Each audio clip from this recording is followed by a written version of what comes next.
আসসালামু আলাইকুম প্রিয় দর্শক, আপনারা এই মুহূর্তে এখানে যে পুতুলটা দেখতে পারতেছেন, এই পুতুলটা নিয়ে আমরা একটা ভিডিও করছিলাম, গত পর্বে দেখেছিলেন আপনারা। তো বর্তমানে এই পুতুলটার কি অবস্থা জানবো আমরা। ভাই আসসালামু আলাইকুম। ওয়ালাইকুম সালাম। এই পুতুলটা তো আপনি কিনে আনছিলেন তাই না? জি ভাই। আচ্ছা, গত পর্বের একটা ভিডিওতে আমরা বলছিলাম সব কিছুই। মূলত এই পুতুলটা হচ্ছে অটোমেটিক লড়ে না?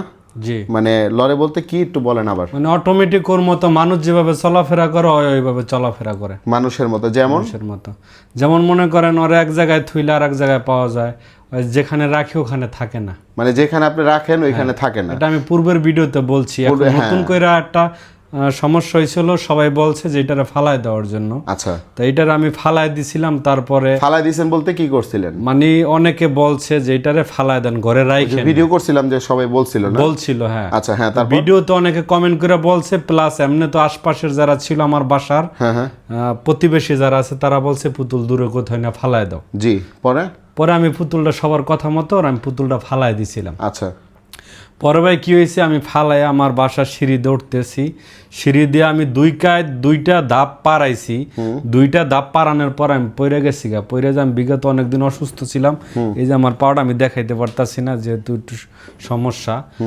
তাই মানে পড়ে যায় আমি পা মস্কায় গেছে, আমি অনেকদিন অসুস্থ ছিলাম। আচ্ছা, আর পরে পুতুলটা তারপরে আমি আমার মন থেকে আমার মনে হলো যে না, পুতুলটার সাথে আমি অন্যায় করছি, এই জন্য আমি আবার পুতুলটারে নিয়েছি। আচ্ছা, তো দর্শক আসলে মূলত এই পুতুলটা অলৌকিক কিছু কাজকর্ম। একটু ঘুরান্ত ভাই পুতুলটা একটু দেখে আমরা পিছন থেকে, আমি পুতুলটা একটু ভালো মতো দেখানোর চেষ্টা করতেছি।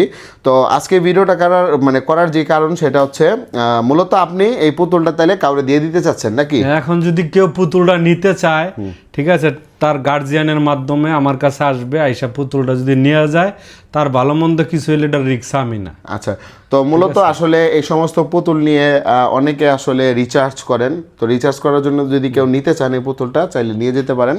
এটার জন্য কি আপনাকে কোনো টাকা পয়সা দেওয়া লাগবে? আমার কিছু দিতে হবে না। আর একটু কথা আছে ভাই, এইটারে আমি অনেকের কাছে জিজ্ঞেস করছি, এটা অনেকে বলছে মাটি দেওয়ার জন্য।